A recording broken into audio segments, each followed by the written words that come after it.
Today I just want to talk to you about listening. Listening. So how many times have you picked up the phone and said hello to somebody and you immediately knew something was wrong? They didn't have to say anything. You could hear it in their voice.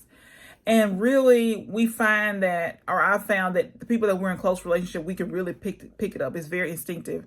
If we're paying attention, if we stop, if we just take a minute and listen, we can find that we can hear the difference that somebody, the way how much different they sound if there's something wrong. And so what a beautiful gift it is to be listening to somebody, to hear their heart, to hear when there is something wrong, to hear when someone needs us, even if they don't say anything.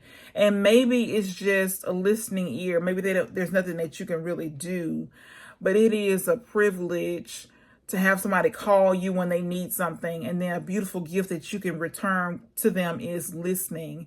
And it is definitely a lost art because people are so busy. They're so busy in their hustle and bustle that they don't listen. But think about today, listening to somebody. Are you listening well enough to know that something is wrong? Are you listening well enough to know without them ever telling you that there's something wrong? Are you listening well enough to be able to comfort them? Are you listening enough to say that without saying it, that I care about you, that you're important to me, that at this moment you're the very most important person to me right now. I care about what you have to say. I care about how you feel. I care about what it is that you need or want.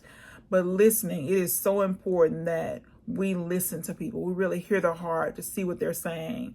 And then think about, do you have people who listen to you? They know when you're upset without you saying anything. They know when you're sick without you saying anything. They know when something's wrong without you saying anything. And so, you really see this in relationships, marital relationships, mother-child relationships.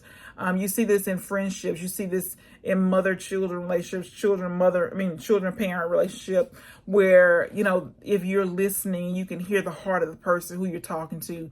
You can hear between the lines. You can hear the things that they're not saying. And this is what we need. We need people who are listening with their whole heart. They're listening to what we have to say. They're there to comfort us. And maybe they can't do anything, but they can listen. So are you a good listener? Are you a good listener? Are you leaned in? Are you distractionless? Are you focused on what they're saying? Are you just there for them during that call or in that, during that visit? Just try to be distractionless and really focus on somebody. Lean in, listen with your whole heart, listen to understand, and don't listen to, jump in and solve it, because women particularly, we don't like, somebody to solve our problems. We just want to talk it out and then we'll know what to do. But listen with your whole heart to really understand and, listen, because that's what people need. People are bombarded with messages. People, they'll know what to do in most cases. So just listen, practice being a good listener. And so tell me in the comments, what kind of listener are you? On a scale of 1 to 10, are you 1 is a not very good listener, 10 is a good listener? Tell me where you fit on the spectrum of listening, or do you have work to do?